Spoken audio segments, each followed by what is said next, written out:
Os canais de televisão já criaram vários dos melhores desenhos já feitos. Desenhos de comédia, de ação, aterrorizantes, etc, etc, etc. Porém, nem sempre esses canais acertam. E pra falar a verdade, eles já fizeram cada atrocidade que eu vou te contar. Desenhos que por vezes até destruíram suas próprias franquias de tão horríveis. E é por isso que nós vamos analisar hoje nesse maldito canal os melhores e os piores desenhos de cada canal de TV.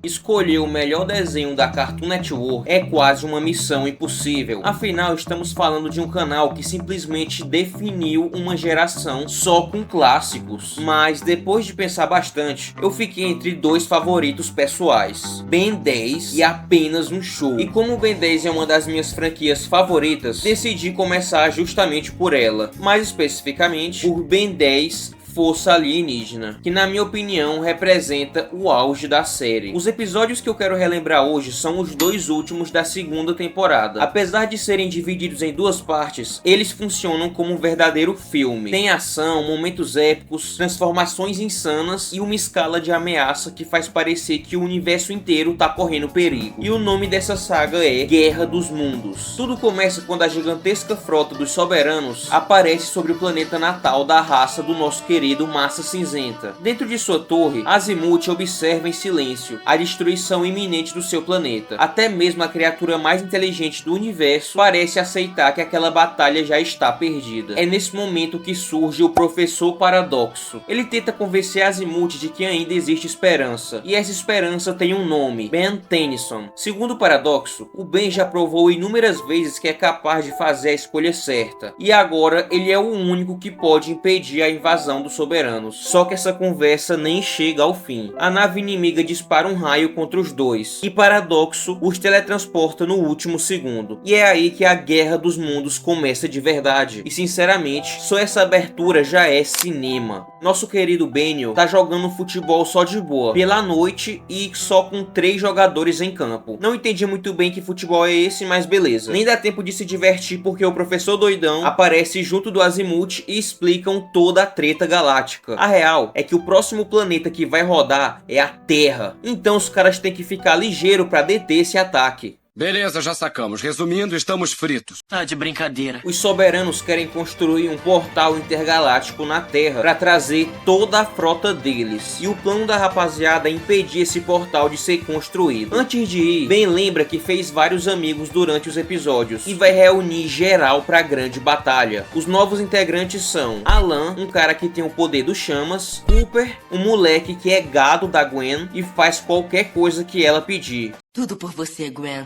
Minha adoração por você, Gwen, é pura e forte demais. Ele também é um gênio que constrói robôs. Vai ser útil. Zé Bonitinho, um cara que só pensa em ser bonito, é a única coisa que importa na vida dele é ser bonito. A questão é que ele é diferente dos outros, porque o maluco não é flor que se cheire. Ele é meio canalha e o pessoal vai ficar de olho nele pra impedir qualquer traição. Só vão chamar porque realmente não tem muita gente pra ser chamada. Enquanto isso, na Chiquinho Sorvetes, Benio e Azimuth estão tendo uma DR. Você mentiu pra mim? Não! Se você perder a guerra, é o fim da humanidade! E quem disse que isso é problema meu? Tudo isso porque o Azimuth, sendo misterioso, nunca contou a verdadeira missão do Omnitrix, que além de ser uma arma absoluta de combate, é um objeto que tem o poder de reviver alguma espécie que já foi extinta, como se ele fosse uma arca de Noé dos aliens, e o Ben fosse o Noé. E devido a tanta importância desse relógio, o Azimuth fala pro Ben não participar da batalha final, pela segurança do Omnitrix. Mas Ben manda o Azimuth tomar naquele lugar e fala que vai lutar sim. Ele fala que o Azimuth não tá com nada e que se ele continuar falando besteira, quem vai ser extinto é ele. Então entra uma nova membra na equipe, a namorada do Ben 10, Julia, que tem tipo um cachorro maluco no mesmo formato do Ultra T, com poderes que também podem ajudar na luta. Então, finalmente, os Vingadores do Universo de Ben 10 estão reunidos.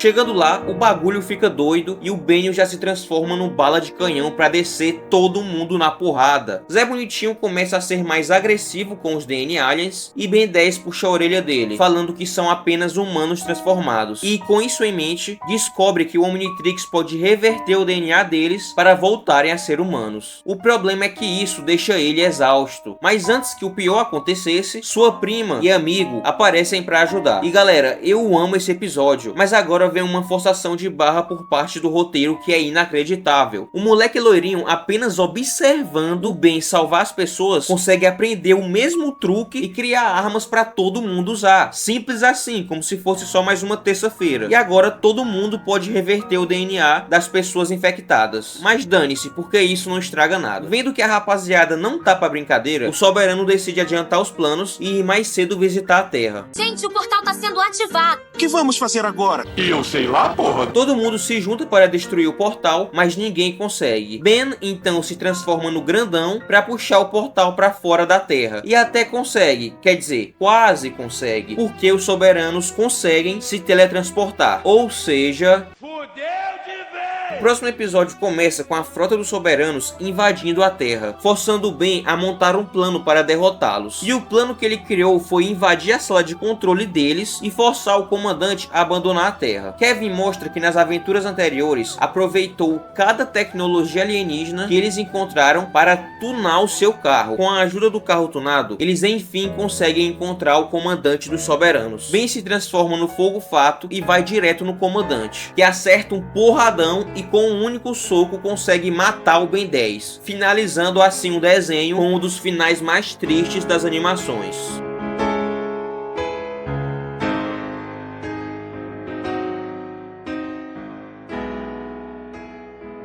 Brincadeira, afinal o Fogo Fato tem a habilidade de se regenerar, mas isso não torna a batalha menos difícil, e o Soberano quase consegue tirar a vida do Kevin 2 vezes, mas nas duas ele foi salvo pela Gwen, que se transformou numa versão mais poderosa dela e atirou o Soberano lá pra casa do caralho.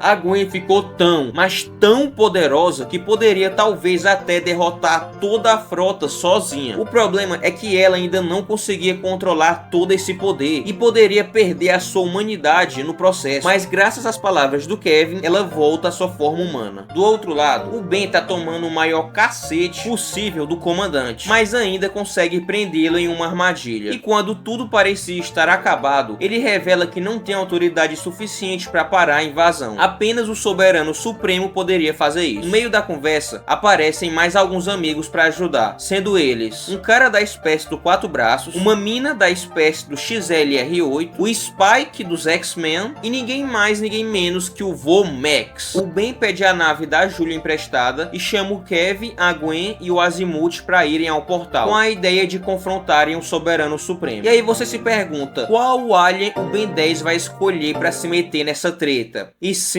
ele escolhe esse mesmo, o Artrópode. Chegando no planeta dos supremacistas malucos, a galera faz um pouso forçado e logo é capturada e presa pelos caras do mal. Usando o comando de voz do relógio esquisito, Benio finalmente se transforma na droga do Enormossauro.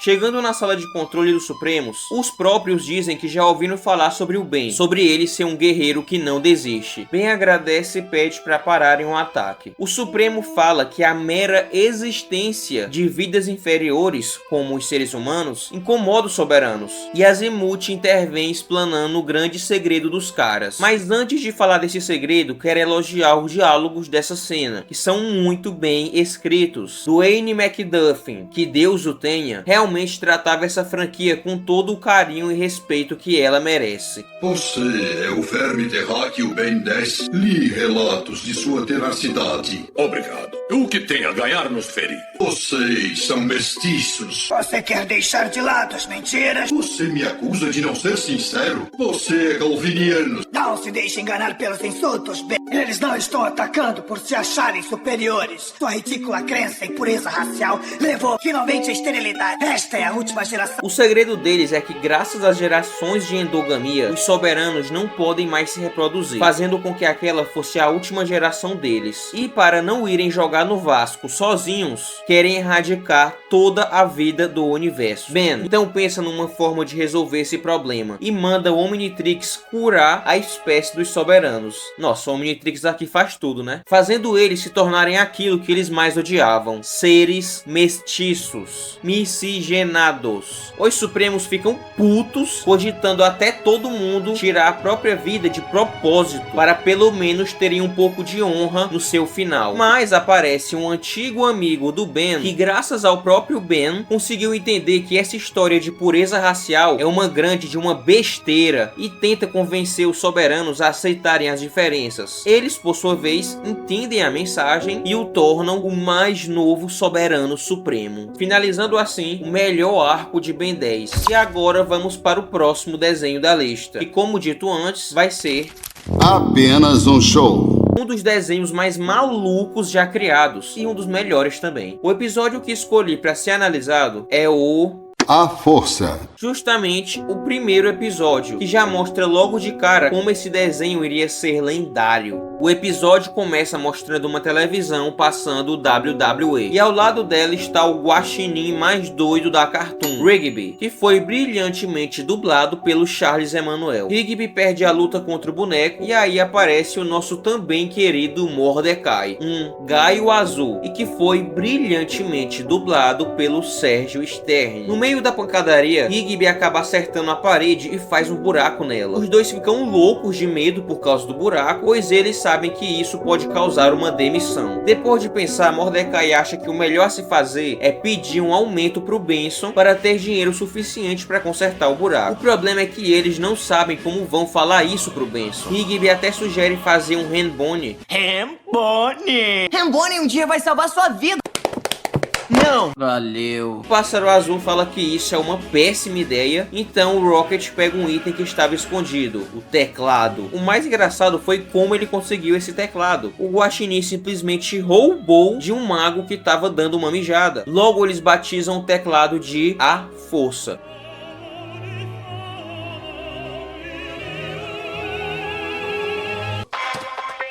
Queremos aumento, otário! Os caras acham que vão conseguir um aumento chamando o próprio chefe de otário. E agora nós somos apresentados ao grande herói do desenho, o Pyrolito. E se você não sabe por que ele é o grande herói do desenho, recomendo que assista ao vídeo do meu grande amigo Vegeta de Juliette. Os rapazes querem testar o teclado no Pyrolito antes do Benson, e o pior é que dá certo. O problema é que o Pyrolito paga eles com pirulitos. A coisa vai pra frente mesmo quando a dupla dinâmica encontra Benson, e então finalmente pedem um aumento. Cada um ganha $20. O Passarão fica animado e já quer consertar o buraco, mas Rigby, ferrando tudo como sempre, acha que o melhor a se fazer é sair pra curtir com os poderes do teclado. Primeiro eles fazem um castelo inflável, depois um carro e tudo mais que a imaginação deles imaginarem. Do nada aparece Saltitão e diz que eles não deveriam estar fazendo aquilo. Daí os caras mandam ele pra lua sem querer, e aqui acontece aquela clássica dança deles com o casaco. Benson e Pyrolito aparecem bem na hora perguntando pelo Saltitão, e Mordecai fala que Rigby mandou ele pra lua. Logo os quatro se juntam e vão pra lá atrás do amigo. Na lua eles descobrem que Rigby passou um tempão mandando um monte de besteira pra lá, simplesmente porque sim. Só que o pior não é nem isso. O problema é que no meio dessa bagunça toda, o Rigby também enviou um monstro gigantesco para a lua, e adivinha, agora a criatura está caçando o Saltitão. Enquanto Pyrolito e Mordecai tentam desesperadamente desvirar o carrinho, Benson e Rigby correm para salvar o Saltitão. Só que, na pior hora possível, o teclado descarrega. Eu acho que as pilhas acabaram.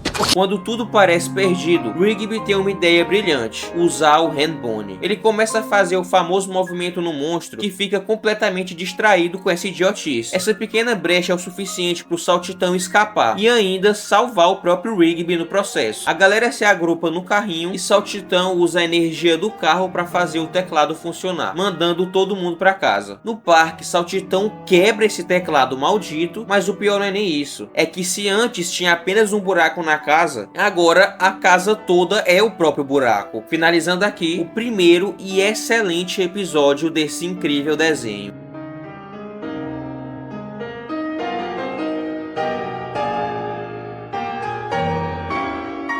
E se esses dois foram os melhores desenhos da história da Cartoon, qual seria então o pior? Bom, existem vários desenhos considerados ruins desse canal, mas o que eu considero mais desrespeitoso é o reboot de Ben 10.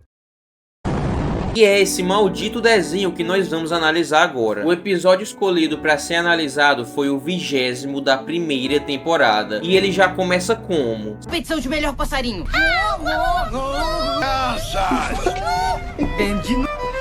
Enfim, a gangue do Ben 10 está indo em direção a alguma cidade quando a máquina do mistério quebra no meio da estrada e, convenientemente, revela uma cidade escondida. Entrando na cidade, eles descobrem que essa comunidade é silenciosa, é proibido falar nela. Então Ben e Gwen começam uma disputa para saber quem vai ficar mais tempo sem fazer barulho. Beleza, ele deduz que para vencer sua própria prima, ele precisa extravasar todo o barulho que ele quer, para só depois conseguir ficar em silêncio. O lugar que o doido escolhe para fazer isso é um templo. Templo esse que foi avisado antes que era um lugar proibido de entrar. Mas o Ben esquece essa informação. Chegando ao templo, finalmente descobrimos por que aquele lugar é proibido. Ele é a moradia de um dragão gigantesco. Acontece que o que acalmava o dragão era o silêncio e os diamantes que tinham no templo. E sabe quem manipula diamantes?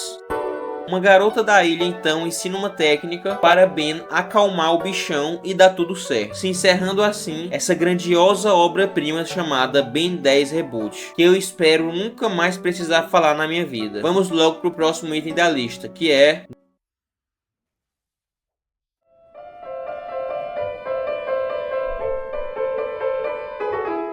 o melhor desenho da Nickelodeon, obviamente, é Avatar: A Lenda de Aang. Mano, esse desenho é simplesmente cinema. Tudo nele funciona. O universo é fascinante, o sistema de dobra é um dos mais criativos que eu já vi. A história aborda temas como guerra, imperialismo, governos tiranos, sem nunca deixar de ser divertida. O elenco de personagens é simplesmente fantástico. Tem a Toph, que é disparada a dobradora de terra mais braba da história. O Aang, que passa por toda uma jornada de amadurecimento até realmente se tornar o Avatar. A Katara, que evolui ao longo da série e se transforma em uma das maiores dobradoras de água do mundo. E o Sokka, que é o Sokka. Não preciso explicar mais nada. O cara também é brabo. Ele é um garoto que se tornou o único homem guerreiro da vila, mesmo sem ter nenhum poder, fazendo ele ser cético, pois como ele poderia proteger o seu povo se nem sequer tem uma dobra. Mas, entre todos os episódios daquele que eu considero o melhor desenho americano já produzido, existe um que sempre se destacou pra mim: Zuko Sozinho, o 7º episódio da 2ª temporada. O episódio começa com uma recapitulação da história até então contada, e já mostra logo o passado traumático do Zuko, quando ele ganhou uma cicatriz do seu próprio pai. O melhor é que ele foi dublado pelo grandiosíssimo Isaac Bardavid, que Deus o tenha. É muito bom ver qualquer dublagem dele. Você vai aprender a respeitar, e o sofrimento será o seu professor. Além disso, o episódio também mostra o momento em que Zuko se separa do tio Iroh, deixando claro que dali pra frente ele precisaria trilhar seu próprio caminho. Os flashbacks também revelam um detalhe muito importante da personalidade do personagem: a inveja que ele sentia da Azula. Enquanto sua irmã sempre foi vista como um prodígio, alguém que nasceu com um talento absurdo para a dobra de fogo, Zuko precisou conquistar cada pequena evolução com muito esforço. É um contraste que explica boa parte da insegurança que ele carrega durante a série. A história então começa de verdade. Zuko atravessa um enorme deserto montado em seu avestruz cavalo, exausto, faminto e sem rumo. Em determinado momento, ele vê um homem preparando um pedaço de carne e já se aproxima com a intenção de roubar. Mas ao perceber que a comida era para uma mulher grávida, ele simplesmente desiste e segue seu caminho.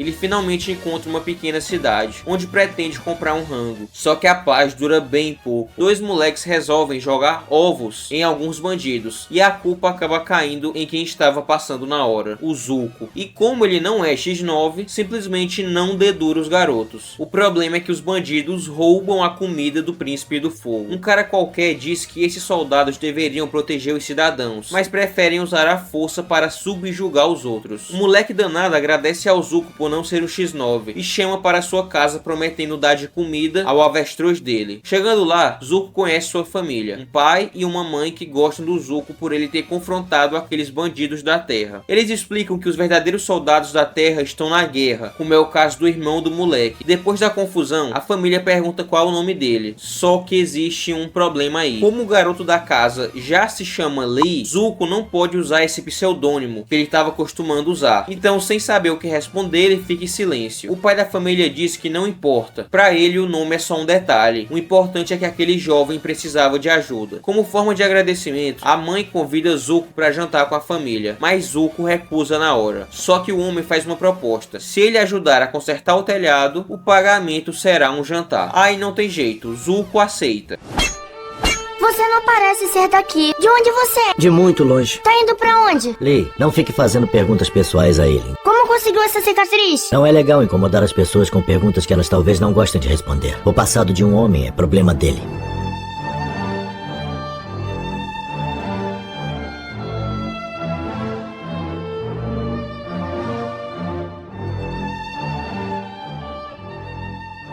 Logo nos é revelado o passado do Zuko. Influenciado por sua irmã, ele joga um pedaço de pão grande em cima de um patinho tartaruga, mas sua mãe está lá para aconselhá-lo a não fazer isso. Ela era como uma bússola moral para ele. Zuko, todas as mães são assim. Se você mexer com os filhos dela, elas mordem você. Depois a mãe o manda brincar com sua irmã e as amigas, mas tudo era uma armação da Azula para tentar empurrar o Zuko para cima da Mai, já que ela é apaixonada por ele. Nesse flashback é mostrado um pouco do passado do tio Iroh, e como sabemos, antes de perder seu filho para a guerra, ele era uma pessoa desprezível, tipo o Senhor do Fogo, fazendo até uma piada sobre incendiar Ba Sing Se. Se a cidade for tão magnífica quanto o seu muro, Ba Sing Se terá alguma coisa para eu olhar. Eu espero que todos a vejam um dia, se não queimarmos tudo antes.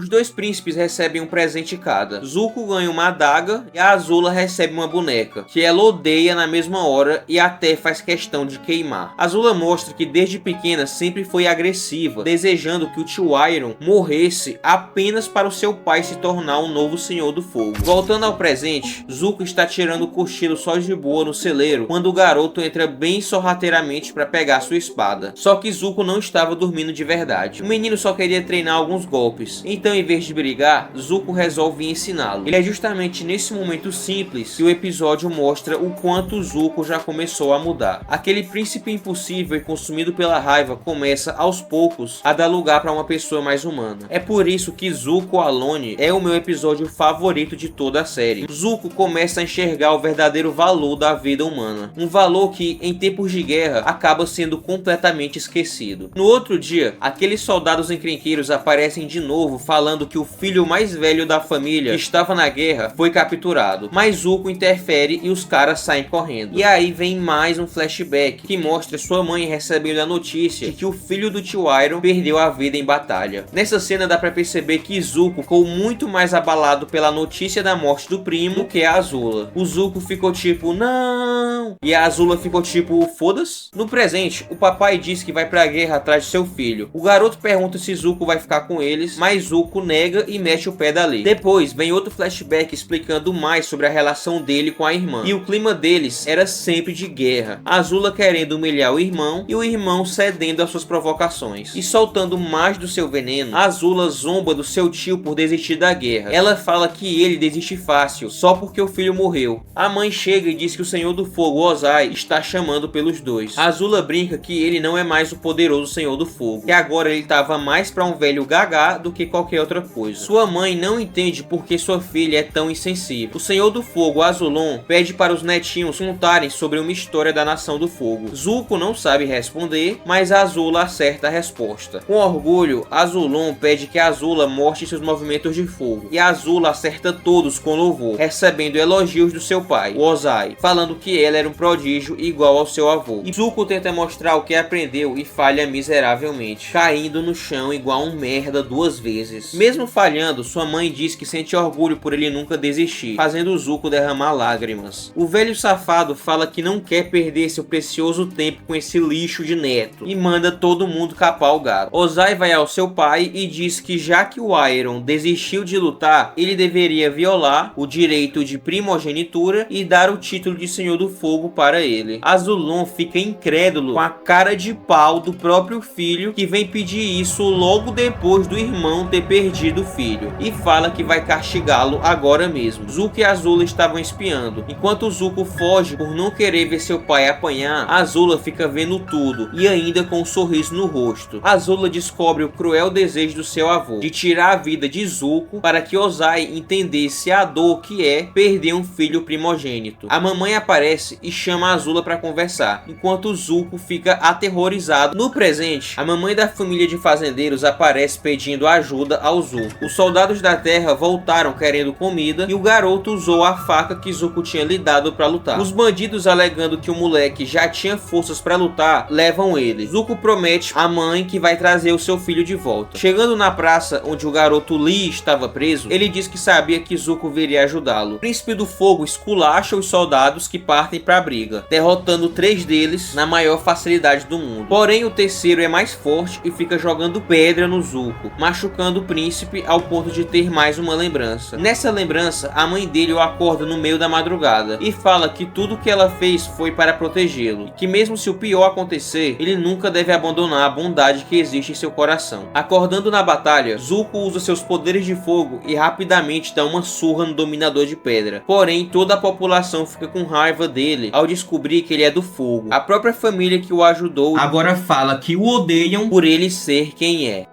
Nem mais um passo. É sua. Fique com ela. Não, eu te odeio.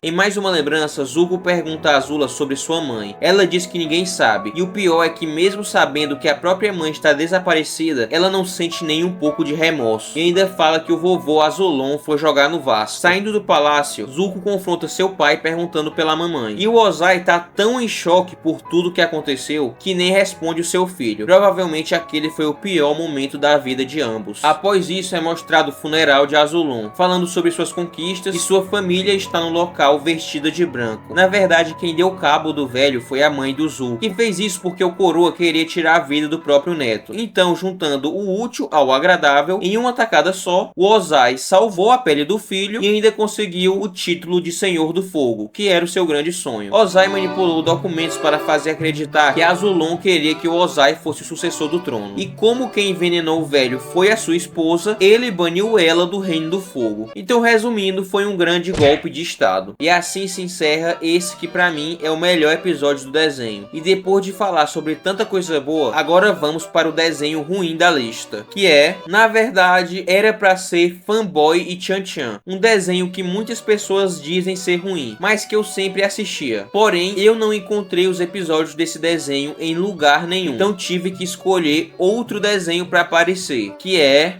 As Aventuras de Kid Danger. Se você quer assistir uma análise sobre Fanboy Chan Chan, é só ir no canal do meu grande amigo, o YouTube, que fez um excelente vídeo sobre o tema. O episódio de As Aventuras de Kid Danger que eu escolhi foi o 6º da primeira temporada, titulado Sushi Trono. Esse aqui é ruim de verdade. A gente já chega no desenho com um gosto ruim, porque a animação é horrorosa. E quanto à história, ela começa com o Henry vendo que roubaram as rodas do skate, e o cara que roubou colocou no próprio sanduíche e saiu andando. Aqui o Ray tá trabalhando de Uber e dá uma carona pro Henry. No caminho ele se depara com uma loja de vasos sanitários e o Ray mostra o Sushi Trono. Bom, mas o que esse Sushi Trono faz? O que ela não faz? Descarga automática, tem assento aquecido, Bluetooth. Ela faz sushi enquanto você está trono. Mas a principal característica desse vaso é a sua capacidade de fazer sushi enquanto você dá aquela velha cagada, que eu particularmente achei nojento, mas os dois aí acham o máximo. E de novo, esse é o tipo de humor do desenho, vaso sanitário que faz sushi. Enfim, o vendedor convida o Ray para testar a privada, e o Ray manda o Henry trabalhar no seu lugar. Na sua primeira corrida, adivinha só quem é o cliente? O Gibby de iCarly. Ai meu Deus, esse é o cara do iCarly. Tanto faz. Só que na verdade não era ele, e sim um mão de broca disfarçado, que ameaça o Henry se ele parar de dirigir. De alguma forma, esses dois ativaram as 5 estrelas do GTA e vários carros e helicópteros começaram a persegui-lo. O Ray transforma o vaso numa moto e sai rapidão procurando pelo Henry. Só que como ele saiu sem pagar, o vendedor da privada partiu atrás dele. Henry tentou chamar a polícia, mas foi anestesiado pelo vilão e perdeu a capacidade de falar naquele momento. O Capitão Homem até vai atrás, mas é atropelado por um trem e ainda despenca com ele. A sorte é que ele cai com o trem e tudo bem em cima do carro, parando mão de broca no processo. Como o Henry não tem carteira de motorista, ele é preso em flagrante pela polícia. Só que bem na hora chega o vendedor de privadas fazendo o maior alvoroço, porque o Sushi Trono tinha sido destruído. Capitão Man aproveita a deixa para libertar o Henry, roubar a privada do vendedor e ativar o modo foguete, vazando de lá fazendo o arco-íris. Enfim, depois desse lixo radioativo chamado As Aventuras de Kid Danger, vamos falar de alguma coisa boa de verdade, pois chegamos na hora da...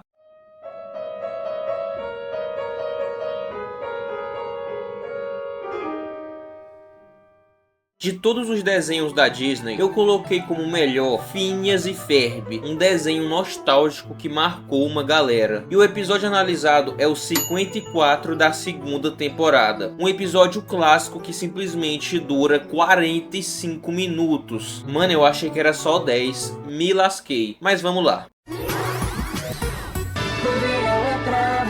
Candace liga para Jeremias, mas como ele está em Paris, ela ligou no meio da madrugada acordando o loirinho. Os dois ficam de conversinha fiada quando a casa começa a balançar. Ela vai ver e descobre que os seus irmãos montaram um robô gigante que pula corda. Furiosa, ela liga para a mãe para dedurar os irmãos, mas chegando em casa não tinha mais nenhuma bagunça e eles saem ilesos como sempre. Phineas argumenta que o verão deles foi monótono e pretende criar o dia de verão mais longo e mais divertido de todos os tempos, e essa se torna a missão deles para esse episódio. O engraçado são eles quebrando a quarta parede. Eu ligo pra pedir isso. Vocês... Ei, pode dar licença? Olha, rolando aqui. Valeu.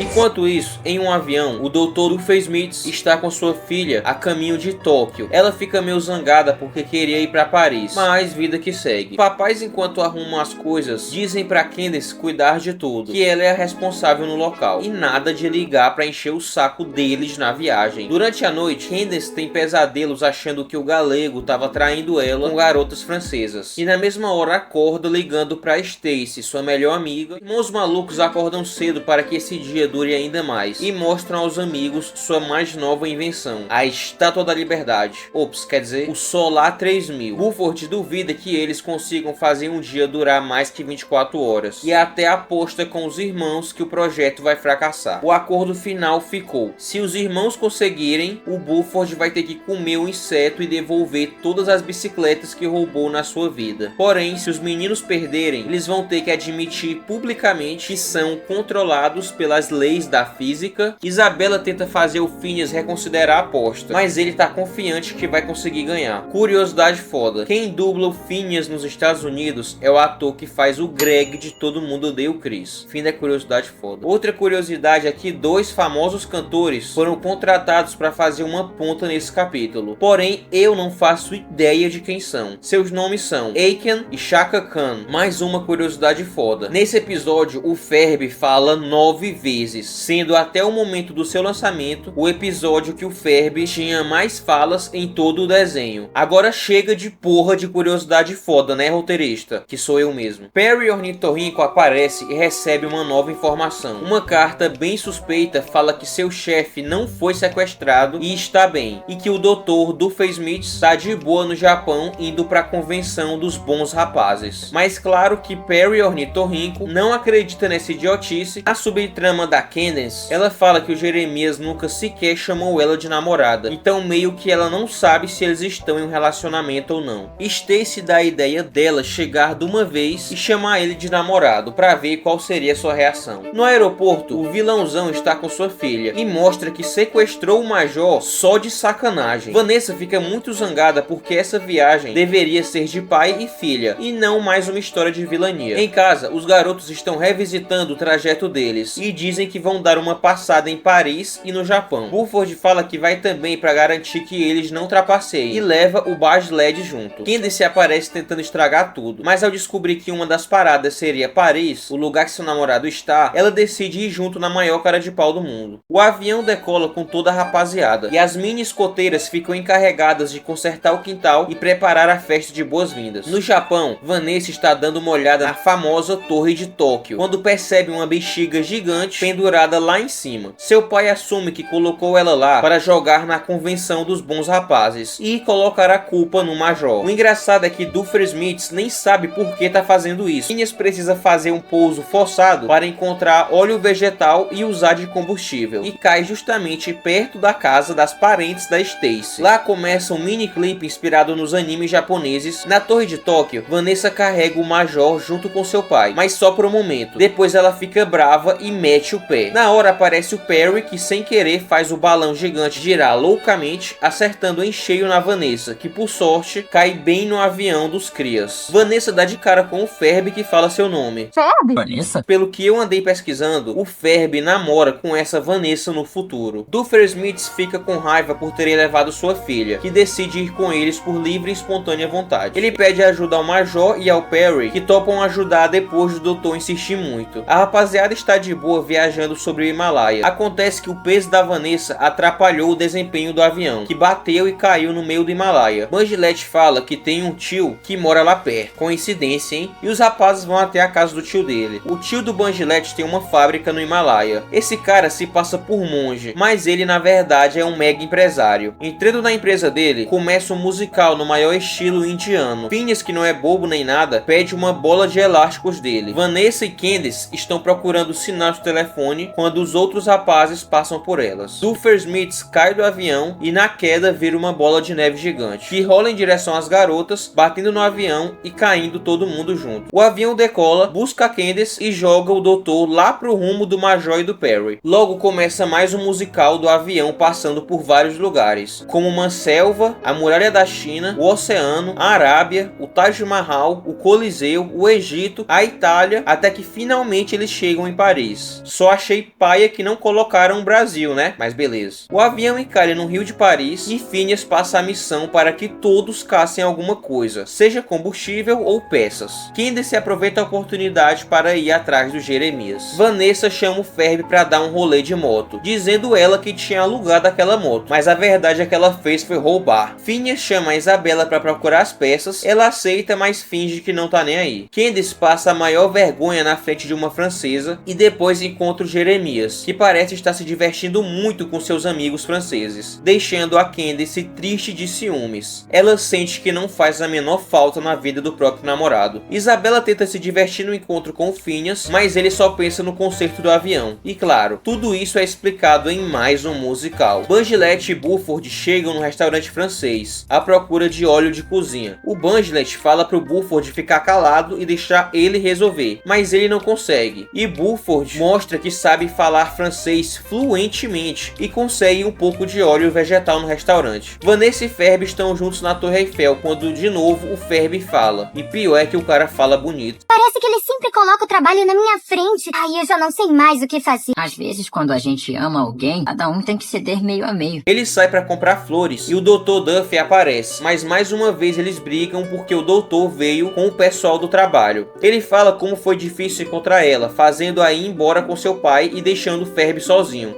Ferb, com toda essa sua matemática, espero que você consiga calcular o que sobra pro Beta. Nada. Geral se reúne no avião, que agora vai se tornar uma espécie de lancha feita com baguetes francesas gigantes de plástico. Ferb aparece falando que a Vanessa meteu o pé com outra pessoa, e Phineas tenta consolar o irmão. Candace aparece falando que não tem coragem de chegar no Jeremias. Phineas! Phineas, o verão é pra você. Verão não é pra mim, o verão é pra todo mundo. O meu verão tem sido uma série de fracassos. Mas seu irmão tenta acalmar citando uma canção que apareceu no começo do episódio. Jeremias aparece e o engraçado é que é o mesmo dublador do Ben 10, o Charles Emmanuel. Ela fala sem querer que viu ele no hotel com umas garotas francesas. E ele responde que esperava que a sua namorada tivesse mais confiança nele. Isso deixa a Candace muito feliz. E quando finalmente eles vão se beijar, o avião é levado por uma correnteza. Isabela fica com inveja da Candace por ela ter tido um pequeno romance, enquanto o Phineas não toma uma atitude. Phineas, por sua vez, acelera com tudo e rapidão eles chegam no Oceano Atlântico. O problema é que a nave dá problema no meio da água, deixando todo mundo à deriva e logo depois parando numa ilha deserta. Candace fica desesperada por estar todo mundo preso numa ilha, enquanto Buford não perde a oportunidade de provocar Phineas, comemorando o fato de ter vencido a aposta, mesmo que ninguém tenha muito o que comemorar naquela situação. Já Phineas tenta manter o otimismo de sempre. Convencido de que vai encontrar uma saída, ele analisa tudo que tem ao redor em busca de uma solução. O foda é que pela primeira vez em muito tempo, os recursos são extremamente limitados, e naquele momento tudo indica que eles simplesmente não serão suficientes para levá-los de volta para casa. Enquanto isso, em Paris, Doofenshmirtz agradece ao Perry e ao Major pela ajuda, mas a dupla responde colocando algemas nele. Só que Vanessa aparece bem na hora e ameaça os dois com uma suposta arma, dando tempo para fugir com o pai no carro voador. Pouco depois, ela revela que a arma era apenas um secador de cabelo. Na verdade, ela só manipulou o Perry e o Major para que acreditassem que estavam em perigo. Ao perceber isso, Doofenshmirtz fica emocionado ao descobrir que a filha finalmente herdou um pouco do seu talento para ser vilã. Já o Major rabugento, mesmo frustrado por deixar os dois escaparem, decide esquecer o assunto e vai embora para fazer uma apresentação, enquanto Perry fica claramente inconformado. De volta à ilha, o otimismo de Phineas finalmente dá lugar ao desespero. Convencido de que precisa encontrar uma saída, ele começa a cavar freneticamente a areia em busca de qualquer coisa que pudesse ajudá-los a escapar. Enquanto isso, Isabela se afasta do grupo e vai até a praia para assistir ao pôr do sol. Sem conseguir esconder a tristeza, ela acaba chorando. Ferb percebe a situação, entrega um lenço e a conforta em silêncio, até que Isabela desabafa. Ela diz que está cansada de Phineas nunca perceber seus sentimentos. Tão obcecada em vencer a aposta e encontrar uma solução, ele mal nota que ela está ali.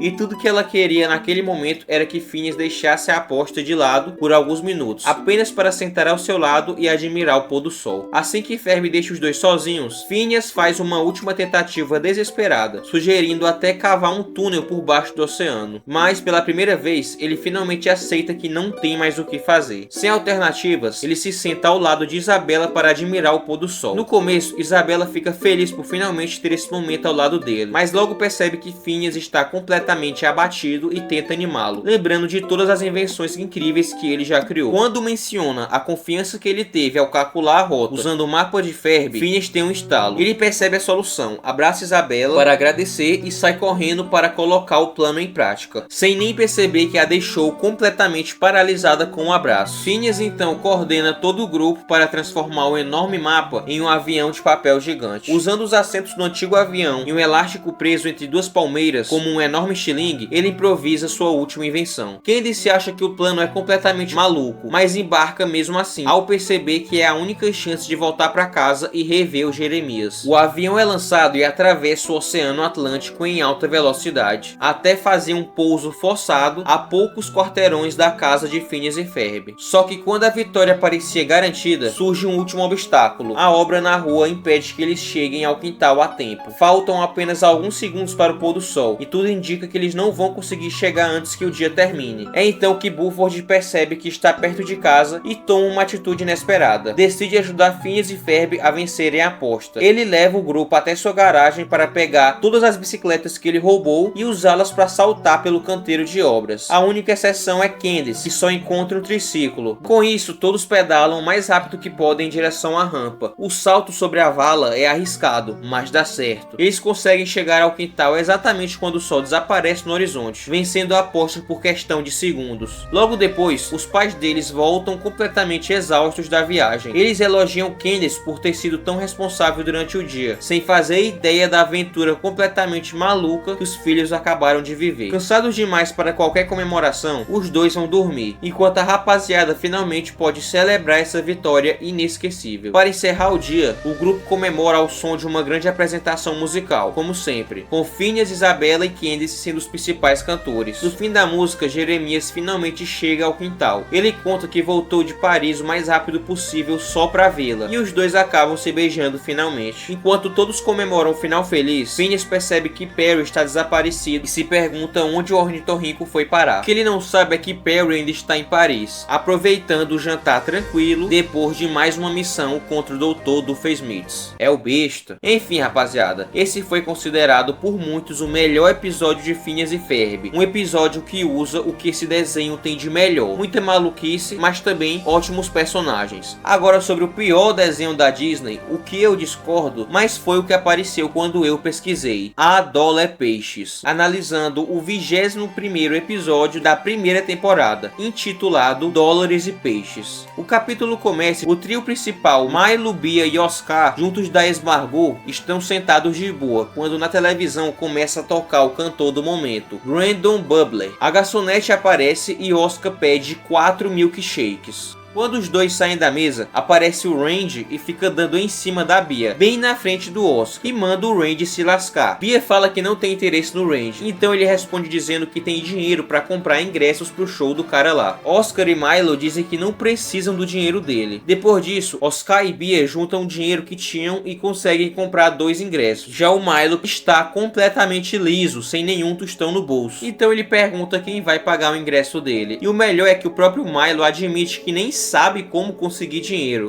É, Milo, eu também não. Bia explica que a única forma é trabalhando. Ela, por exemplo, ganha dinheiro sendo babá, enquanto o Oscar trabalha como professor. Só que no melhor estilo Seu Madruga, Milo responde que trabalhar é horrível. É claro que os amigos não deixam passar e dão maior esculacho nele, dizendo que está na hora de ir atrás da sua própria correria. E vou ser sincero, o Milo me lembra muito o Rigby de Apenas um Show. Os dois são extremamente preguiçosos, imaturos e vivem tentando escapar de qualquer responsabilidade. Caramba, é literalmente eu também. Milo fica muito triste e mete o pé dali. Algum tempo depois, Oscar e Bia aparecem completamente exaustos por causa do trabalho. Só que do nada surge o Milo, simplesmente farmando aura. O cara chega de moto, atirando dinheiro, usando roupa de grife e cheio de joias, como se tivesse virado milionário da noite pro vinho. Só que o melhor é descobrir de onde veio toda essa grana. Ele simplesmente pegou um empréstimo com o Randy. Sim, o Randy é um agiota de peixes. E os juros, pouca coisa, apenas 300%. Caramba, tá pior que os bancos. E uma curiosidade que eu acho muito legal é que o Milo é dublado pelo mesmo dublador do Miguel Dias de Cobra Kai, Ian Gesteira, o nome da lenda. Randy ameaça Milo e fala que se ele não pagar o bagulho vai ficar doido pro lado dele. Por favor, não me belisca, Randy! Passando o tempo, o Milo até tenta encontrar dinheiro, mas não consegue nada. Então o Randy aparece pra tocar o terror com o moleque. Milo fica com medo, implorando para que o caranguejo deixasse em paz. Os seus amigos aparecem e revelam que já pagaram a dívida. O Randy só tava tirando onda mesmo. Oscar e Bia começam a humilhar o Milo por ele ser tão irresponsável e vagabundo. Eles tiveram que usar todo o dinheiro que tinham e ainda venderam o ingresso para conseguir a grana do empréstimo. Pagamos a sua dívida por causa da sua irresponsabilidade, estamos quebrados. E quem disse que isso é problema meu? Milo ficou muito triste por tudo que tinha acontecido. Ele realmente entendeu que não foi o bom amigo. Decidido a recuperar suas amizades, Milo arruma um emprego no restaurante. Então começa um pequeno musical mostrando o Milo aprendendo a operar o caixa. E após um longo e cansativo dia como CLT, ele finalmente recebe o seu pagamento. Mas era tão pouco que não dava pra fazer porra nenhuma com aquele dinheiro. Então seu chefe sugere que ele venda sua moto. E ele faz isso. E consegue o dinheiro não só para os ingressos, mas para pagar toda a dívida para com seus companheiros. O episódio acaba com os três curtindo na festa. Mas Milo estava tão cansado do trabalho que acabou dormindo no meio da curtição. Enfim, eu não sei porque a galera implica com esse desenho. Até que achei bem divertido esse episódio. E agora, sem mais enrolações, vamos logo pro próximo e último canal desse vídeo.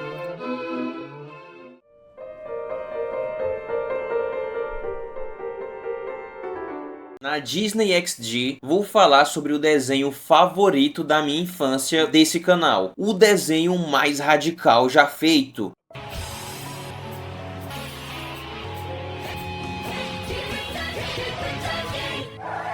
O episódio que selecionei pra gente relembrar agora é um dos mais clássicos. Um episódio de rivalidade entre os irmãos.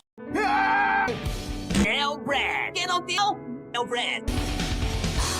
É o Brad! Ele começa com o Kik mandando uma manobra naquele pique, em direção à casa do Gunter, com direito a se pendurar no teto com a bike. O desafio da vez é chegar até a loja de bicicletas sem deixar a bike encostar no chão. Gunter diz na hora que isso é impossível, mas Kik, como sempre, está convencido de que vai conseguir. Só que a primeira tentativa termina mal. Ele se atrapalha em uma caixa de correio e vai direto com a cara no chão. Mesmo assim, Kik não desiste. Na segunda tentativa, o cercado por onde ele estava andando simplesmente desmorona, levando ele junto. Na terceira, o brinquedo que estava usando para atravessar quebra no meio do caminho. A essa altura, até as pessoas que estavam assistindo já perderam a paciência de tanto esperar o Kik conseguir completar o desafio. E como se não bastasse, na tentativa seguinte, as rodas da bicicleta simplesmente se soltam, acabando com mais uma chance. Depois de mais tentativas fracassadas, Kik desabafa com Gunter sobre por que as manobras não estão mais dando certo. Quando pensa que não, todas as pessoas que estavam ao redor começam a rir descontroladamente, e Gunter percebe que vários vídeos do Kik levando quedas estão circulando pela internet. Ou seja, alguém está sabotando as corridas do Kik e filmando suas quedas para colocar na internet. Mas quem poderia fazer isso afinal? Mas quem? É o Brad na parada!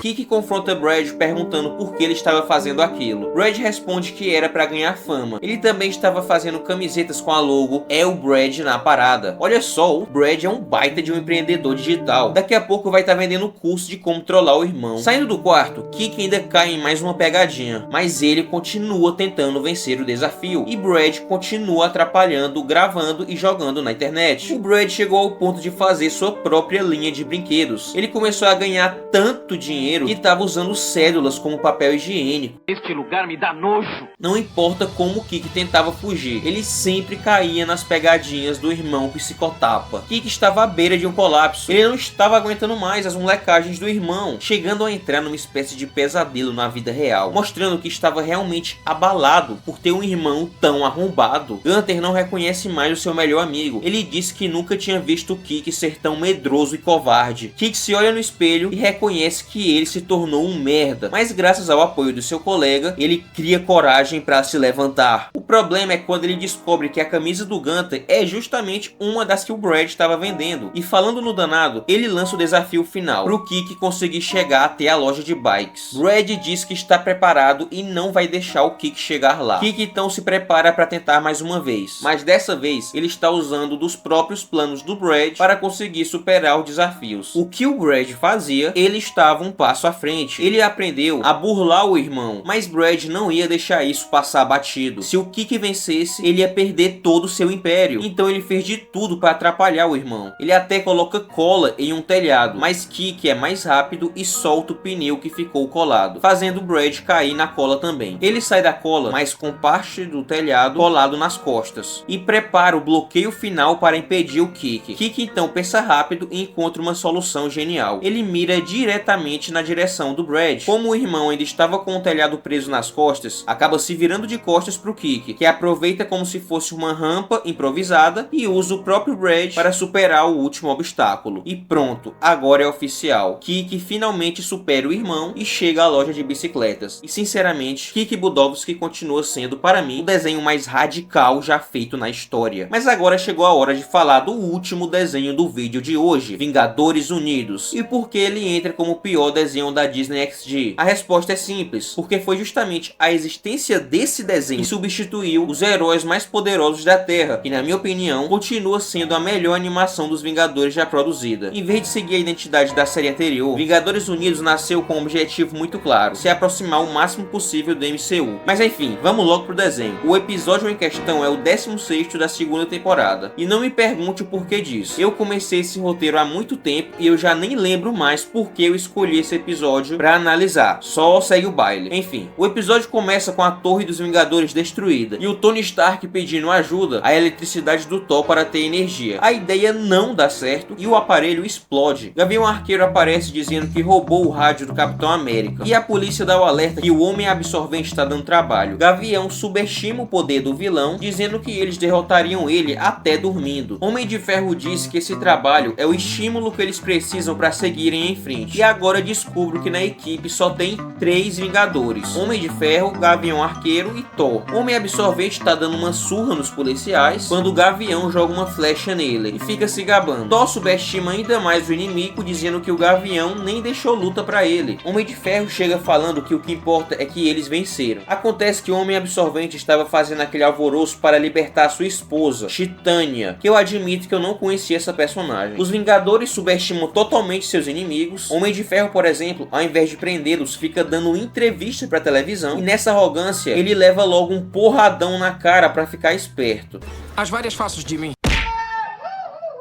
A dupla de vilões arma uma emboscada e o Homem Absorvente consegue absorver o metal do martelo, dando uma força absurda pra ele, jogando o Thor longe e girando uma corrente com o martelo na ponta. O Homem de Ferro só pensa em ficar famoso na internet e faz a maior pose na frente do cameraman, mas sua armadura dá defeito bem na hora da ação. A repórter tenta conversar com o Tony, mas de novo ele tá todo arrogante, falando que não precisa de ajuda de ninguém. Thor e Gavião Arqueiro estão na maior treta com o Absorvente. A luta não está fácil, ainda mais porque a Titânia está ajudando no combate. E tudo isso enquanto o Tony tenta consertar sua armadura. Após consertar a armadura, o Homem de Ferro, só naquele curto espaço de tempo, criou uma fórmula para derrotar o Homem Absorvente, simplesmente do nada. E a repórter, além de tirar a onda porque eles estavam passando sufoco com o vilão tão idiota que é o Homem Absorvente, ainda pergunta pelo Hulk e pelo Capitão América, que aparentemente saíram da equipe por desacordos com o próprio Stark. Ele, por sua vez, de novo age com arrogância, falando que eles não eram úteis para a equipe e que apenas 3 conseguiam dar conta de qualquer recado. Foram necessários 3 Vingadores para mal conseguirem parar o Homem Absorvente. Cadê o Capitão América e o Incrível Hulk? Diminuímos nossa equipe para eliminar algumas despesas desnecessárias. Os novos Vingadores conseguem resolver toda e qualquer coisa.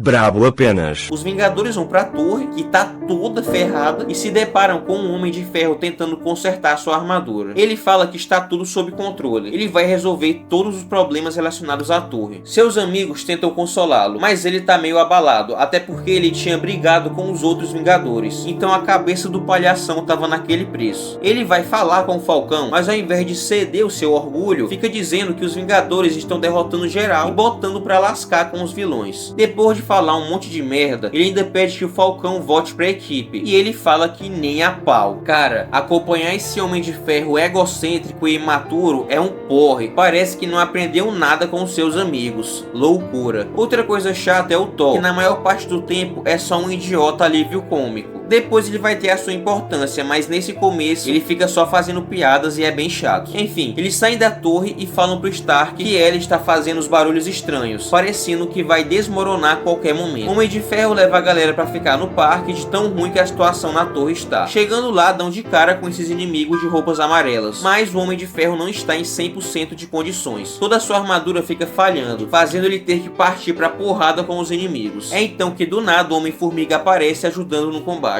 E os Vingadores enfim colocam os bandidos pra correrem. Homem-Formiga dá o maior esculacho nos Vingadores, falando que deixaram os caras do mal fugirem com várias partículas PIN, que são extremamente poderosos. Os Vingadores ficam putos com o Homem-Formiga quando a armadura do Homem de Ferro volta a dar problemas. O Formiguinha oferece ajuda ao Stark, que claro, como sempre é arrogante e idiota e recusa ajuda, sendo que ele tá precisando. Tanto a torre como o traje tá tudo ferrado. Homem-Formiga ajuda mesmo assim, fazendo todo mundo diminuir de tamanho. Agora descobrimos que ele na verdade mora em um formigueiro, falando que não tem dinheiro para alugar um imóvel na cidade. É, meu irmão, eu te entendo. Eu também não tenho dinheiro para nada. Você vive mesmo nesse formigueiro? Sabe quanto custa um aluguel na cidade? Lá dentro os caras ficam zoando o fato dele morar no formigueiro. Mesmo assim, eles os ajudam a consertar a manopla do Homem de Ferro. Thor, encolhido, começa a brigar com as formigas e diz que Hulk amaria brigar com elas também, já que elas têm 20 vezes a força do próprio peso, mostrando que mesmo separados, os Vingadores sentem falta uns dos outros. E só quem tá colocando dificuldade na conciliação das equipes é o próprio Homem de Ferro, que tá sendo babaca. Aí a Homem-Formiga começa a tirar onda com o Homem de Ferro, e ele, como sempre, não aceita receber ajuda e fica querendo se aparecer. Logo eles saem atrás dos caras que roubaram as partículas PIN. Gavião diz que odeia voar com o Thor, então ele voa em uma formiga gigante, que considera ainda pior do que voar com o Thor. Dentro do caminhão que eles estavam perseguindo, estava ninguém menos que MODOK. É, aquele mesmo do Homem-Formiga 3. O que eu tenho que ser? Explica. Eu não sei ser mais nada. E quem disse que isso é problema meu? Eu nunca passei mal tomando leite. MODOK fala que graças às partículas PIN, ele tem muita força para derrotar geral. Formiguinha fala que seria melhor pedir a ajuda de outro membro dos Vingadores, tipo o Hulk. Homem de Ferro responde que não existem outros Vingadores, e Homem-Formiga fica chocado ao descobrir que a equipe se separou. Thor insiste que eles não precisam chamar o restante dos Vingadores para derrotar alguém tão insignificante quanto o MODOK, mesmo com ele naquele tamanho absurdo. Enquanto isso, o próprio MODOK não para de inflar o ego, dizendo que finalmente está no nível do poder do Deus do Trovão, que as partículas PIN presentes no corpo do MODOK começam a absorver eletricidade, fazendo com que ele cresça ainda mais e fique cada vez mais poderoso. Sedento por energia, ele parte em direção à montanha russa para absorver toda a eletricidade do brinquedo. Antes que uma tragédia aconteça, Homem de Ferro consegue salvar todas as pessoas que estavam nos carrinhos, mas o plano de MODOK dá certo. Ele alcança uma forma gigantesca, derrota o Homem de Ferro com facilidade e só então Tony Stark percebe que seu orgulho falou mais alto. Sem outra alternativa, ele finalmente admite que precisa da ajuda dos outros Vingadores e, deixando a arrogância de lado, pede que o Formiga monte um plano para derrotarem MODOK. Após um tempo, Thor aparece montado numa formiga gigante e MODOK tira onda, falando sobre como os poderosos relaxaram. Thor então comanda as formigas para atacarem o cabeção. Enquanto esse ataque acontece, Homem de Ferro e Gavião Arqueiro entram dentro da orelha do MODOK. Lá dentro, Gavião atira nas partículas certas e, quando estavam prestes a finalizar o serviço, a armadura do Homem de Ferro sobreaquece e ele não consegue mais atirar. Arqueiro sai da cabeça do vilão com as partículas PIN, enquanto Stark posiciona um cabo para que Thor acertasse um raio e fosse tudo direto no cérebro do MODOK. Como o Tony que estava segurando o cabo, uma parte da eletricidade vai direto na armadura, e isso é uma coisa boa, pois vira energia. Com essa energia, Tony sai vazado da cabeça do MODOK, que volta ao seu tamanho normal e então finalmente é derrotado pelos Vingadores. Thor fala que é nas dificuldades que um líder encontra seu valor e parabeniza pela liderança. Stark, dessa vez mais maduro, responde que eles não teriam conseguido se não fosse o Homem-Formiga e chama o Formiga para entrar para os Vingadores. Eles pensam em mandar o MODOK para SHIELD, mas não sabem se serão bem recebidos por causa da treta com o Capitão América. Gavião arma um plano para mandar o MODOK para lá sem rastros, mas é descoberto pela outra equipe, até porque o plano dele era fazer uma voz de mulher e fingir que era uma denúncia anônima.